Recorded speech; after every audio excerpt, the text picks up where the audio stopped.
The crystal towers of Zerion Prime reached into the purple sky like frozen lightning.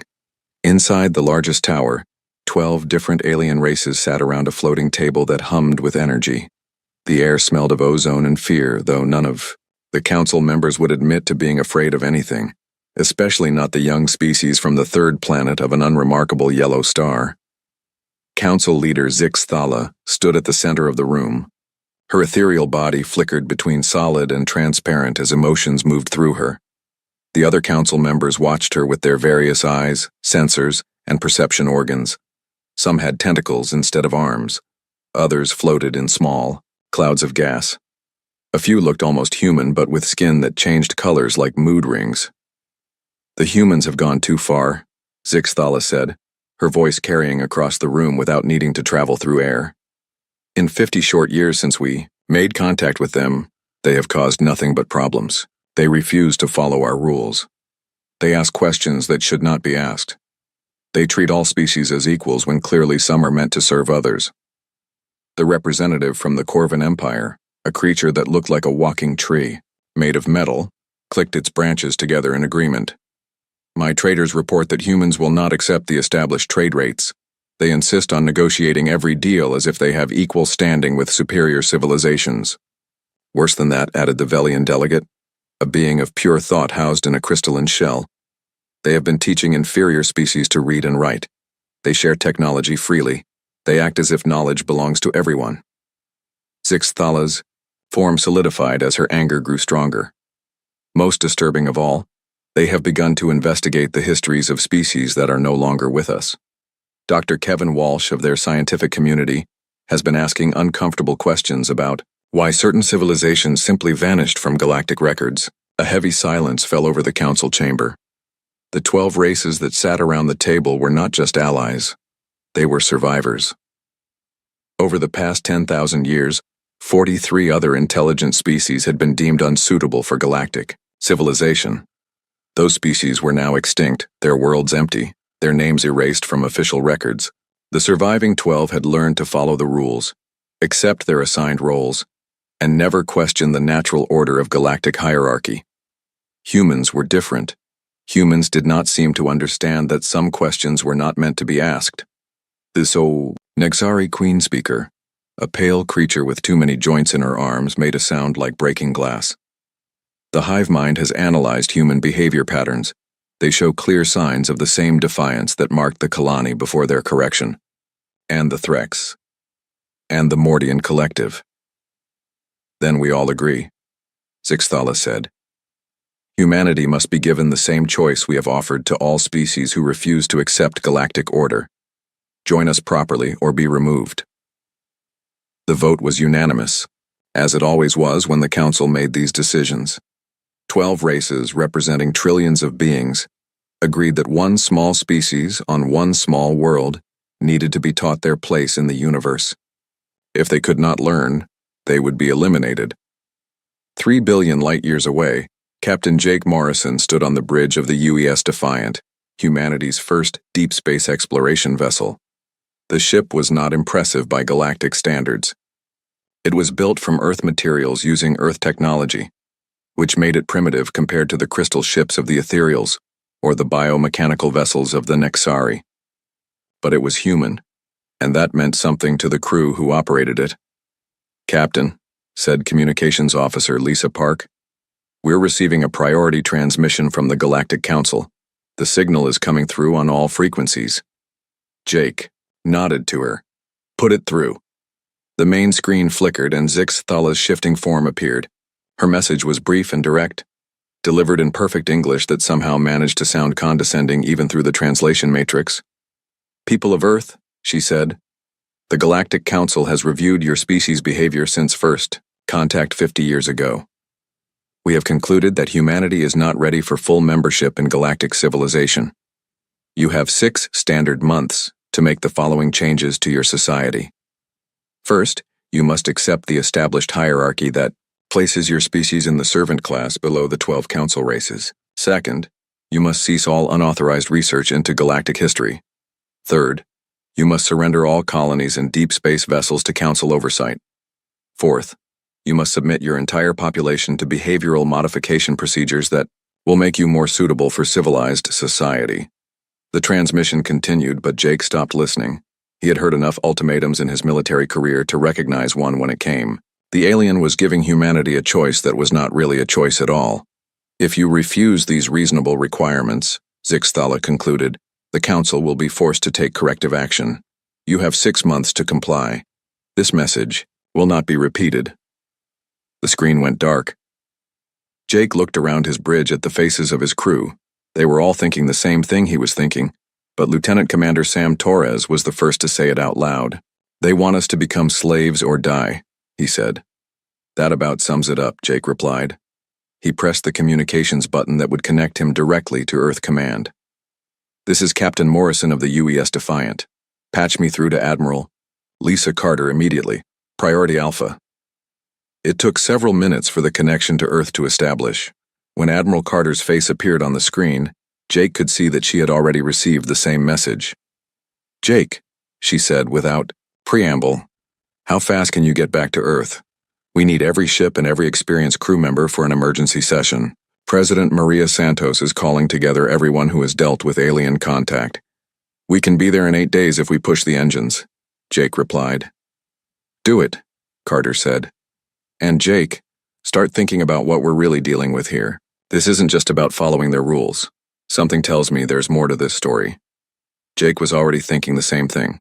During his 3 years of deep space exploration, he had visited 17 different star systems that showed signs of previous intelligent life. Worlds with empty cities, abandoned space stations, and no living beings anywhere. The official, galactic records claimed these systems had never been inhabited, but the evidence suggested otherwise. Dr. Kevin Walsh had been collecting similar data from his position as Earth's leading xenobiologist. His research suggested that the galaxy had once been home to many more intelligent species than the current 13. Where had they all gone? As the UES Defiant began its journey back to Earth, Jake realized that humanity was about to find out the answer to that question. The 12 council races had not achieved their dominant position through superior evolution or natural selection. They had achieved it by eliminating everyone who refused to bow down. Now it was humanity's turn to make the same choice that 43 other species had faced. Submit to slavery or fight for freedom, knowing that no one had ever chosen to fight and survive to tell about it. The next 6 months would determine whether humanity would become the 44th extinct species or the first to break the pattern.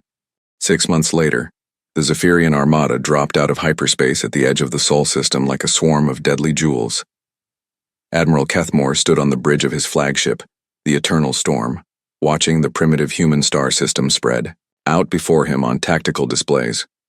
300 crystalline warships hung in perfect formation behind him, each one capable of turning a planet into molten glass with their advanced energy weapons. Kethmore had commanded fleets for 800 years. He had conquered 17 different star systems and eliminated 6 separate species that had refused to accept galactic order. His ships used weapons that could bend space itself, shields that operated in 11 dimensions, and targeting systems that could track a grain of sand from across a solar system. The humans had primitive rockets and chemical explosives. This would not even qualify as a proper battle. Admiral, reported his tactical officer, a younger Zephyrian whose crystalline body pulsed with nervous energy. We are detecting 47 human vessels moving to intercept us. Their largest ship appears to be approximately 1 kilometer in length. Kethmore's body shifted from blue to a dismissive green. His smallest escort vessel was larger than the human's biggest warship. Open a communication channel to the human fleet, he commanded. Let us offer them one final chance to surrender before we demonstrate the futility of resistance. The communication system crackled to life, and a human face appeared on the main display. The creature had dark skin, short black hair, and eyes that showed no fear despite facing overwhelming odds. According to the intelligence files, this was Commander Ryan Phillips, leader of the Human Defense Fleet. This is Admiral Kethmore of the Zephyrian Imperial Navy, Kethmore announced. You are facing the finest military force in galactic history. Your vessels are outnumbered 6-1, and each of our ships possesses firepower greater than your entire fleet combined. I offer you one final opportunity to surrender unconditionally and submit to behavioral modification. Refuse, and you will all be destroyed. Ryan Phillips looked directly into the camera, and Kethmore was surprised to see something he had never encountered before in 8 centuries of conquest. The human was smiling. "This is Commander Phillips of the United Earth Defense Fleet," the human replied. "We appreciate your generous offer, but we're going to have to decline. All ships advance at maximum speed. Time to show these crystal freaks what humans are made of." The communication channel closed and Kethmore watched in amazement as every human ship immediately accelerated toward his vastly superior fleet. In 800 years of military service, he had never seen such tactical stupidity. Enemy forces always tried to maintain distance when facing superior numbers and firepower. They established defensive positions, attempted to negotiate, or simply fled. They did not charge directly into the teeth of overwhelming enemy strength. "Tactical analysis," Kethmore ordered. "Sir, the human vessels appear to be operating without centralized command," his tactical officer reported. "Each ship is choosing its own approach vector and attack pattern. Some are advancing in groups of 3 or 4, others are approaching individually. Their formation makes no strategic sense." Kethmore shifted to yellow, indicating puzzlement. Every military force in the galaxy operated under strict command hierarchies and established tactical doctrines. The humans seemed to be making up their strategy as they went along, with each ship commander acting independently. It was chaos disguised as a battle plan. "No matter," he decided. "All ships open fire when the humans enter optimal range. This will be over quickly." The first exchange of fire lit up the void between the two fleets like a miniature star going nova. Zephyrian energy beams, each one containing enough power to level a city, lanced out toward the approaching human vessels. Most of the shots found their targets, and several human ships exploded in brilliant fireballs. But something was wrong. The humans were not behaving like any enemy force Kethmore had ever encountered. Instead of retreating when they took casualties, the human ships accelerated even faster. Instead of maintaining formation, they scattered in all directions, making targeting difficult. And most disturbing of all, some of the human vessels were deliberately ramming themselves into Zephyrian ships. Captain Helen Brooks commanded the UES Ranger, a converted cargo hauler that had been fitted with the largest reactor core Earth could build. As Zephyrian energy beams tore through her ship's hull, she ordered her crew to abandon ship and escape pods, while she manually piloted the dying vessel toward the enemy flagship. "This is Captain Brooks to all human vessels," she broadcast on the general frequency. "The Ranger is critically damaged and reactor containment is failing. I'm taking this bucket of bolts directly into their command ship. Cover my approach." Kethmore watched in horror as the primitive human vessel, trailing atmosphere and debris, powered directly toward his flagship. His tactical officer was firing every available weapon at the approaching ship, but the human captain seemed to be steering around the worst of the damage, keeping her vessel intact just long enough to complete her suicide run. "All power to forward shields," Kethmore commanded. "Prepare for impact." The UES Ranger struck the Eternal Storm's forward hangar bay at nearly 1,000 kilometers per hour. The impact itself would not have been sufficient to damage a proper Zephyrian warship, but Captain Brooks had overloaded her ship's reactor core before impact. The explosion that followed vaporized half of the Eternal Storm and sent shockwaves through the crystalline hull that shattered critical systems throughout the ship. But the humans were not finished with their unconventional tactics. While Kethmore's fleet was still reeling from the suicide attack, small human vessels began attaching themselves to the hulls of Zephyrian ships like parasites. These were not weapons or bombs, but boarding craft filled with human soldiers. Lieutenant Colonel Steve Martinez kicked in the airlock door of the Zephyrian cruiser Starlight Harmony and led his Marines into the ship's corridors. The Zephyrians had not fought a boarding action in over 3,000 years. Their ships were designed for elegant space battles between civilized opponents, not for brutal close-quarters combat in narrow corridors. Steve's Marines moved through the ship like a force of nature. They used primitive kinetic weapons that fired metal projectiles, carried explosive devices that could breach any door, and most importantly, they fought without following any recognizable tactical doctrine. Where Zephyrian defenders expected coordinated military assaults, They faced individuals who seemed to make decisions based on instinct and aggression, rather than training and strategy. The Zephyrians were masters of energy manipulation and space-time technology, but they had never learned to fight with knives and clubs in cramped spaces. Their elegant crystalline bodies, perfect for operating advanced technology, were fragile when faced with human soldiers who had evolved from persistence, hunters on a savage world. "Control, this is Martinez," Steve reported as his team secured the cruiser's bridge. "We have captured the ship. The Zephyrian crew has surrendered, and we are downloading their tactical databases. These crystal heads have never seen anything like human close combat tactics." Similar reports were coming in from boarding actions throughout the Zephyrian fleet. Human soldiers were capturing ship after ship, not through superior technology or numbers, but through sheer unpredictability and willingness to engage in the kind of primitive combat that civilized galactic races had abandoned millennia ago. Admiral Kethmore, commanding his fleet from the partially destroyed Eternal Storm, began to understand that he was facing something unprecedented in galactic military history. The humans were not fighting like a proper military force. They were fighting like wild animals, using tactics that no civilized species would consider acceptable. His energy weapons, designed to engage enemy vessels at long range in accordance with established rules of warfare, were useless against human ships that deliberately closed to point-blank range. His defensive formations, perfected over centuries of conventional battles, could not adapt to human vessels that attacked from random directions without coordination or predictable patterns. "Admiral," his tactical officer reported, his crystalline form flickering with panic, "we have lost 63 vessels to boarding actions, 47 to ramming attacks, and 31 to conventional weapons fire. The humans appear to be adapting their tactics in real time, using captured Zephyrian technology against our own ships." Kethmore's body shifted to deep red, indicating extreme distress. In 800 years of military service, he had never lost more than a handful of ships in any single engagement. Now he was watching his entire fleet being systematically destroyed by a force that should have been eliminated in the first few minutes of battle. The human vessels continued their chaotic assault, striking from every angle and using tactics that seemed to change from moment to moment. Some human ships had modified their weapons with captured Zephyrian technology, creating hybrid systems that operated in ways no Zephyrian engineer had ever imagined. Other human vessels had abandoned their weapons entirely, instead using their ships as guided missiles to ram critical systems on Zephyrian vessels.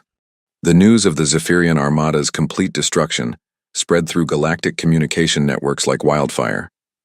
In council chambers across 12 different worlds, alien leaders struggled to understand how 300 of the galaxy's most advanced warships had been eliminated by a primitive species using chemical rockets and metal projectiles.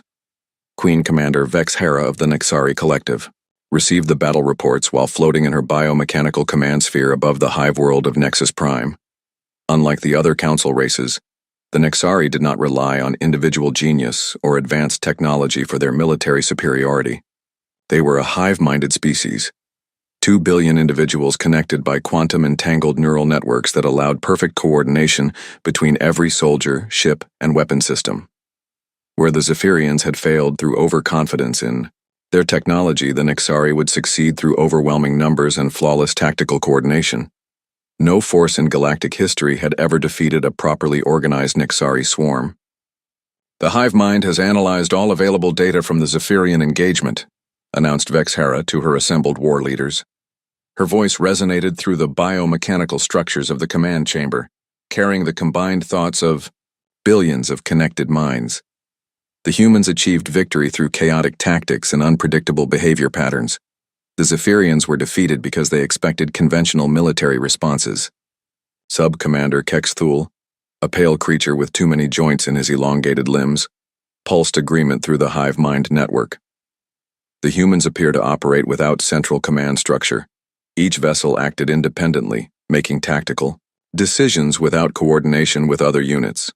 Such chaos should result in defeat, yet somehow produced victory. "Chaos is the enemy of order," Vex Hera replied. "But chaos cannot stand against perfect organization. We will bring 7,000 ships and 2 billion soldiers. The humans may be unpredictable, but they cannot overcome numbers of this magnitude. The Nexari war fleet that assembled above Nexus Prime was the largest military force ever created, by a single species. 7,000 biomechanical vessels, each one grown rather than built, each one connected to every other ship through the quantum neural network that linked all Nexari minds. The fleet moved as a single organism, capable of responding to threats and adapting tactics at the speed of thought.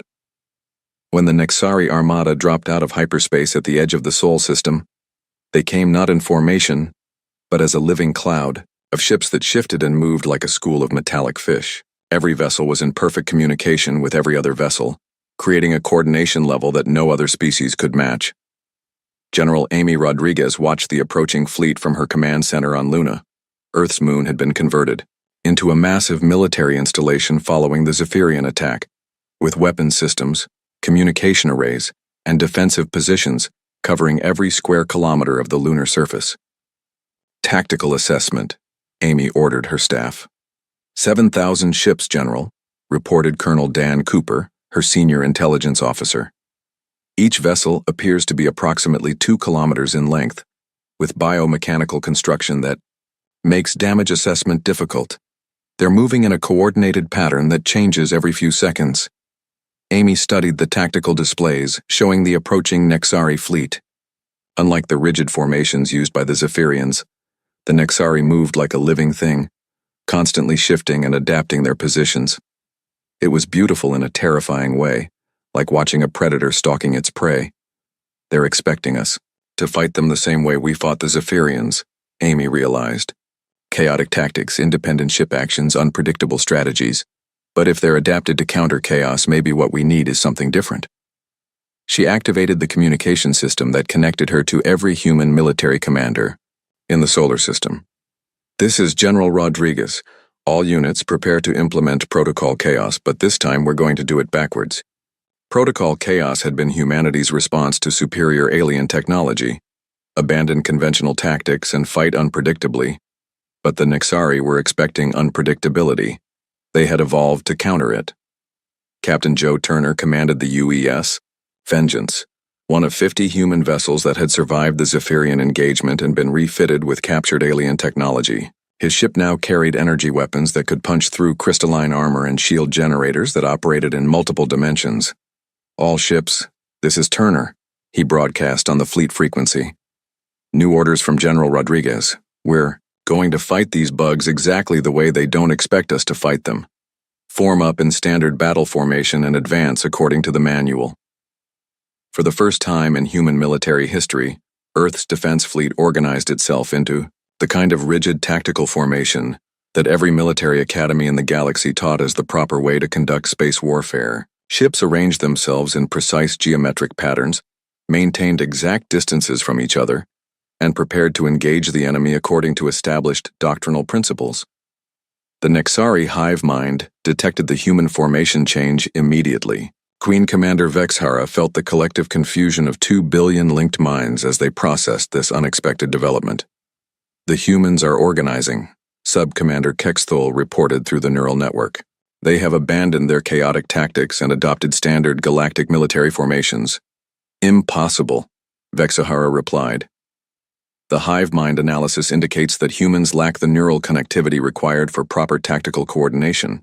They should not be capable of maintaining military formation under combat stress. But the tactical displays showed clearly that the human fleet was advancing in perfect order, each ship maintaining its assigned position, each weapon system synchronized with the overall battle plan.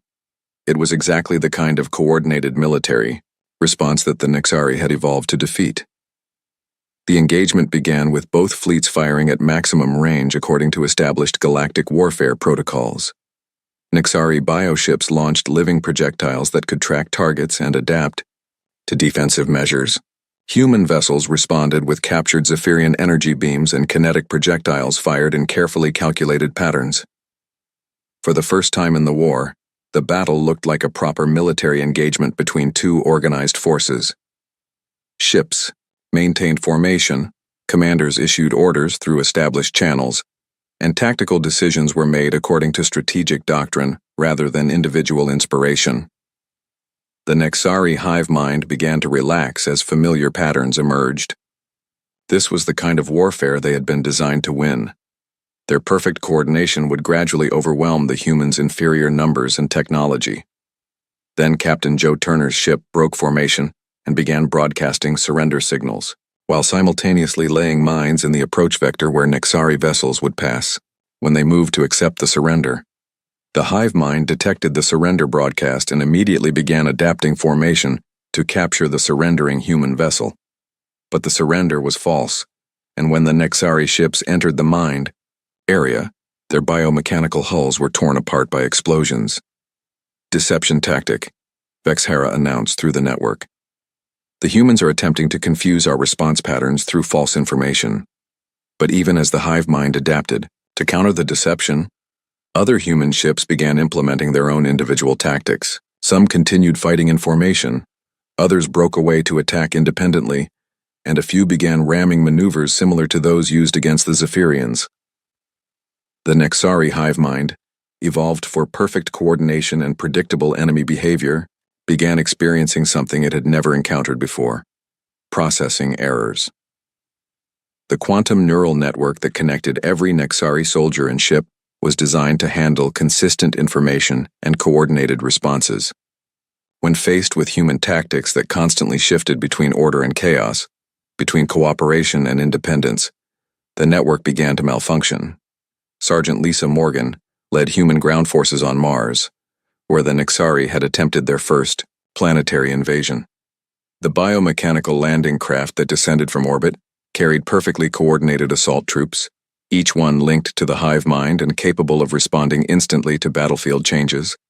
But the human defenders used a tactic that no Nexari war planner had anticipated. They fought without coordination. Each human unit operated independently, making tactical decisions based on local conditions rather than overall strategy.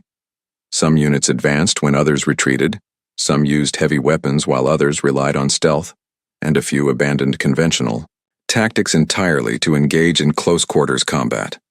The Nexari soldiers, dependent on hive mind guidance for every decision, could not adapt to opponents who changed their behavior from moment to moment without central command. When human tactics shifted unexpectedly, the biomechanical soldiers experienced brief delays while the hive mind calculated appropriate responses. Those delays were fatal in combat situations where reaction time could mean the difference between life and death. Dr. Carl Johnson, working in his laboratory beneath Luna's surface, had been monitoring Nexari communication frequencies since their fleet entered the solar system. In the crystalline archives of Eternal Prime, High Archon Mordeth studied the battle reports from the Zephyrian and Nexari defeats with growing concern. The Eternal Assembly was the oldest civilization in the galaxy, having existed for 50,000 years before most other species had even discovered fire. They had seen the rise and fall of countless civilizations, guided the development of galactic society, and eliminated threats to order with surgical precision. Never before had they encountered a species that could defeat two separate council fleets using completely different tactical approaches. The humans had somehow managed to turn the Zephyrians' technological superiority against them, then weaponized chaos itself to destroy the Nexari hive mind. It suggested a level of adaptability that bordered on the impossible. Mordeth's ancient form, sustained by technology that manipulated the fundamental forces of reality, flickered between dimensions as he contemplated the problem. The Eternal Assembly did not rely on simple military might like the Zephyrians, nor on numerical superiority like the Nexari. They commanded forces that could bend space-time itself, manipulate probability, and rewrite the physical laws that governed reality. "Prepare the reality fleet," he commanded his subordinates. 50 vessels will be sufficient. We shall demonstrate to these humans why the Eternal Assembly has guided galactic civilization for 50 millennia. The ships that emerged from the dimensional gates above Eternal Prime were marvels of technology so advanced they seemed to violate natural law. Each vessel existed partially outside normal spacetime, protected by shields that operated in parallel dimensions and armed with weapons that could strike targets before being fired. The reality fleet could manipulate causality itself, ensuring that their attacks would hit while enemy weapons would miss. Captain Nick Thompson stood on the bridge of the UES Relentless, humanity's newest warship built from salvaged Zephyrian technology and powered by adapted Nixari biomechanical systems. The ship was a hybrid of human engineering and alien science, representing everything humanity had learned from their previous victories. "Contact," reported sensor operator Beth Williams. 50 vessels dropping out of what looks like dimensional space, Captain. These readings don't make sense. The ships appear to be existing in multiple dimensions simultaneously. Nick studied the tactical display, trying to understand what he was seeing. The enemy vessels seemed to flicker in and out of reality, sometimes solid, sometimes transparent, sometimes appearing to be in several different locations at the same time. "Communications," he ordered. "Try to establish contact with the lead vessel." The response came immediately, but not through normal communication channels. High Archon Mordith's voice seemed to emanate from the very walls of the ship, bypassing all technological systems to speak directly into the minds of the human crew. "I am High Archon Mordith of the Eternal Assembly," the ancient voice announced. "You have defeated younger civilizations through crude tactics and primitive cunning. Now you face beings who have transcended the limitations of physical existence. We offer you one final opportunity to surrender before we demonstrate powers beyond your comprehension." Nick looked around his bridge at his crew members, all of whom had heard the telepathic message. They looked concerned, but not afraid. After defeating two supposedly superior alien forces, human confidence had grown considerably. "This is Captain Thompson of the UES Relentless," Nick replied, speaking aloud since he had no telepathic abilities. "We appreciate your generous offer, but we're going to have to decline again. All human ships prepare for engagement. These dimensional freaks are about to learn why you don't threaten humanity." The battle began in ways that defied conventional understanding of space combat. The Eternal Assembly ships fired weapons that struck human vessels before the weapons themselves were fired, created temporal fields that slowed human projectiles to near stationary speeds, and generated shields that existed in dimensions where human weapons could not reach. Several human ships were destroyed in the first few seconds of combat, their crews never even seeing the attacks that killed them. The Eternal Assembly's reality manipulation technology was operating exactly as designed, ensuring victory through control of space-time itself. But humanity had learned something important from their previous battles. Superior technology could be turned into a weakness if the enemy became too dependent on it. Colonel Mary Phillips led a desperate boarding mission against an Eternal Assembly vessel, using a small human craft that had been modified with captured dimensional technology. Her team managed to penetrate the enemy ship's reality-distorted hull and found themselves in corridors that seemed to stretch into infinity, rooms that were larger inside than outside, and gravity fields that pointed in directions that did not exist. But they also found something unexpected. The Eternal Assembly crew had become so dependent on their reality manipulation technology that they had forgotten how to function without it. "This is Colonel Phillips reporting from inside an enemy vessel," she broadcast to the human fleet. "These ancient aliens have spent so long using their advanced technology that they've lost all practical skills. Their ship systems are incredibly sophisticated, but they don't know how to perform basic maintenance or repairs without automated assistance." Engineer Ben Crawford, working frantically in the UES Relentless's engineering section, began analyzing the captured data from Phillips's boarding mission. The Eternal Assembly's technology was indeed incredibly advanced, but it was also completely predictable. Every system operated according to precise mathematical formulas. Every response followed established patterns, and every defensive measure activated in predetermined sequences. "Captain Thompson," Ben reported over the ship's communication system, "I think I understand how their technology works. It's incredibly sophisticated, but it's also completely rigid. Their systems are designed for perfection, which means they can't adapt to imperfection." Nick immediately grasped the implications. "Start introducing deliberate flaws into our weapons and defensive systems. If their technology is designed to counter perfect attacks, maybe imperfect attacks will confuse their systems." The human fleet began modifying their weapons to fire unpredictably, their shields to fluctuate randomly, and their maneuvering systems to include deliberate errors. Where the Eternal Assembly's computers expected precise targeting and coordinated tactics, they encountered weapons that fired slightly off target, shields that failed at random intervals, and ship movements that included navigational mistakes. The effect was immediate and dramatic. Weapons that were designed to strike before being fired could not calculate proper timing for attacks that were fired accidentally. Dimensional shields that could deflect any weapon could not defend against projectiles that missed their intended targets but hit anyway due to random trajectory errors. High Archon Mordeth watched from his flagship as human weapons began penetrating defenses that had been considered impregnable for 50,000 years.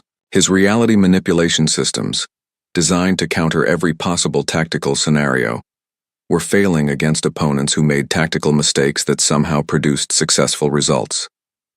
"How are they doing this?" he demanded of his subordinates. "Our defensive algorithms account for every possible attack pattern in galactic military history." "High Archon," replied his tactical coordinator, a being of pure energy housed in a crystalline matrix. "The humans appear to be using flawed weapons and effective tactics. Our systems were designed to counter competent opponents, not incompetent ones. But the humans were not incompetent. They were deliberately introducing chaos into their own systems to exploit the Eternal Assembly's dependence on predictable patterns." Private Jenny Walsh, a 19-year-old communications specialist aboard the UES Relentless, accidentally created a feedback loop in the enemy's temporal manipulation systems when she spilled coffee on her control panel and tried to clean it up with a cloth that had metal fibers in it. Instead of fixing the error, Captain Thompson ordered his crew to amplify it. The feedback loop began cascading through the Eternal Assembly's reality manipulation network, causing their ships to become trapped in recursive time loops where cause and effect began operating in circles. "All human vessels," Nick broadcast, "target the ships that are flickering in and out of existence. Their temporal systems are malfunctioning, and they're vulnerable while caught in time loops." The human fleet concentrated fire on the Eternal Assembly ships that were trapped in temporal paradoxes. Without their reality manipulation defenses, the ancient vessels were surprisingly fragile. Their hulls, designed to exist in multiple dimensions, collapsed into normal space where human weapons could damage them effectively. High Archon Mordeth felt his flagship beginning to shake as temporal distortions tore through systems that had operated flawlessly for millennia. The feedback loop was spreading through the entire reality fleet, causing ships to experience past, present, and future simultaneously. "Impossible," he transmitted to the human fleet as his ship began imploding into a temporal paradox. "We have existed for 50,000 years. We have guided the development of galactic civilization. We have eliminated 43 species that refuse to accept order." The emergency session of the Galactic Council convened in a state of panic that had not been seen since the formation of galactic civilization itself. 3 of their most powerful military forces had been completely destroyed by a single primitive species, and the implications were terrifying. If humanity could defeat the Zephyrians, Nexari, and Eternal Assembly, no individual council race was safe. Council leader Zixathala's ethereal form flickered with desperate energy as she addressed the remaining 9 council members. The Corvan, Empire representative, the Velian delegate, the Thrakari war chiefs, and the other surviving civilizations had all reached the same conclusion. Their only hope for survival was to unite their entire military strength into a single overwhelming assault. "The humans have proven more dangerous than any species in galactic history," Zixthala announced to the assembled representatives. "They have demonstrated the ability to turn our greatest strengths into weaknesses, to adapt their tactics in ways that our military systems cannot predict or counter, or, if we allow them to continue existing, they will eventually threaten every established civilization in the galaxy." The Corvan representative, its metallic branches clicking with agitation, transmitted its agreement through the Council's communication network.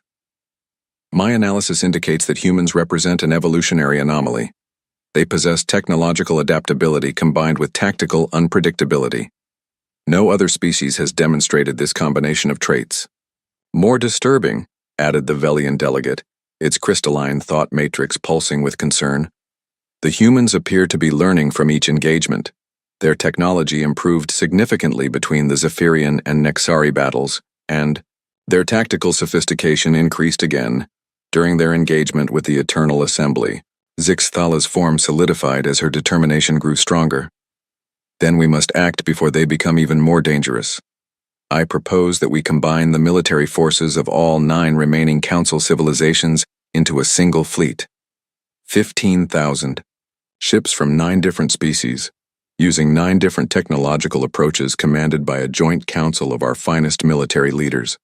The vote was unanimous, driven by fear rather than confidence. Every council member understood that this would be their final opportunity to eliminate the human threat. If 15,000 ships from 9 advanced civilizations could not defeat humanity, nothing in the galaxy could. Admiral Peter Rodriguez stood in the command center on Luna, studying tactical displays that showed the largest military fleet ever assembled in galactic history.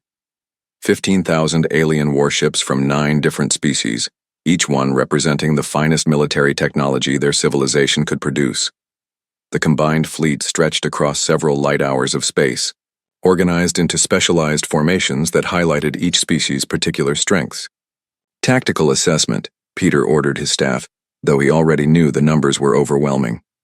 15,000 confirmed vessels, Admiral, reported Intelligence Officer Karen Stone.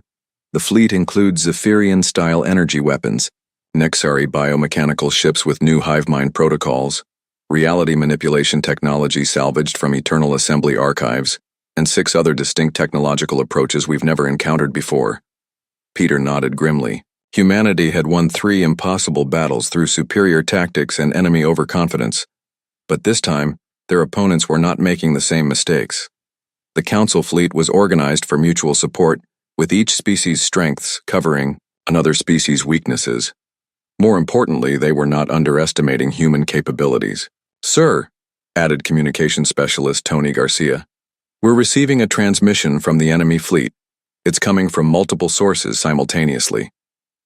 The main display activated, showing 9 different alien faces representing the leadership of the combined Council fleet. Council leader Zixthala spoke for all of them, her voice carrying the weight of desperation disguised as authority. People of Earth, she announced, you face the combined military might of 9 galactic civilizations.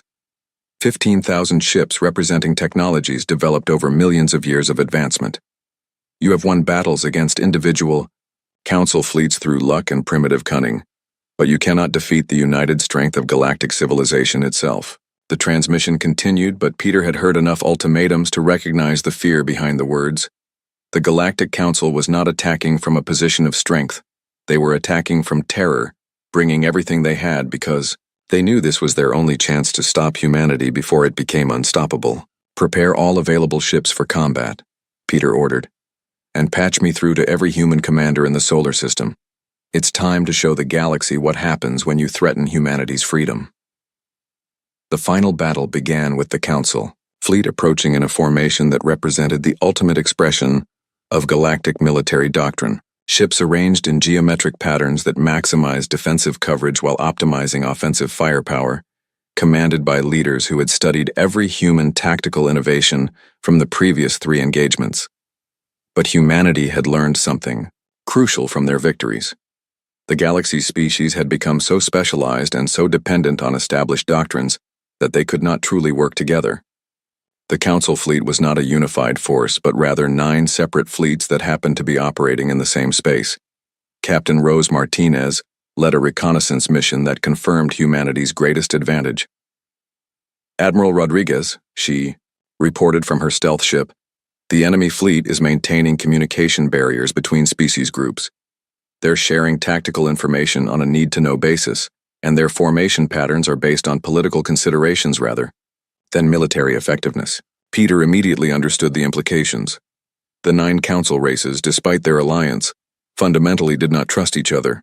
Their battle plans were compromises designed to prevent any one species from gaining too much power rather than strategies optimized for defeating humanity. All human vessels, Peter broadcast on the fleet frequency, implement final protocol. We're going to use their greatest weakness against them. They're more afraid of each other than they are of us. The human response to the massive Council fleet was the most audacious military gambit in history.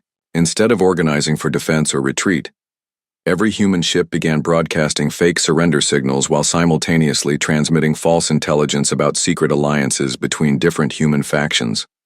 Lieutenant Commander Paul Anderson, led his small squadron directly into the center of the Council formation, broadcasting a message on all alien frequencies. This is the Terran Independence Movement.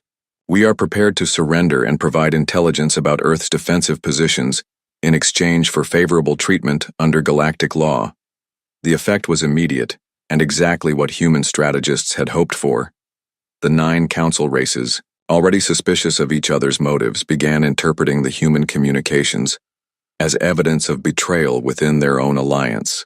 Zephyrian commanders wondered if the Nexari had secretly negotiated with human factions, while Corvan leaders questioned whether the Velians were planning to claim exclusive rights to Earth's technology.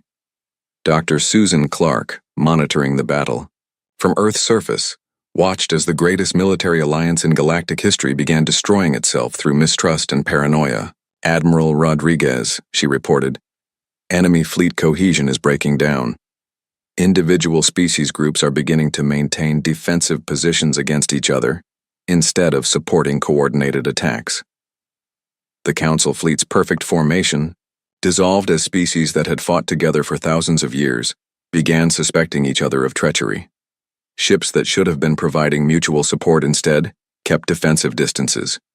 Commanders who should have been sharing intelligence instead hoarded information, and tactical decisions that should have been made for military effectiveness were instead made to prevent allies from gaining advantages.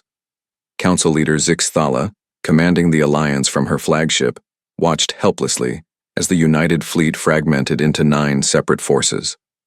All Council vessels, she broadcast desperately, maintain formation and focus fire on human targets. Do not allow their deception tactics to divide us.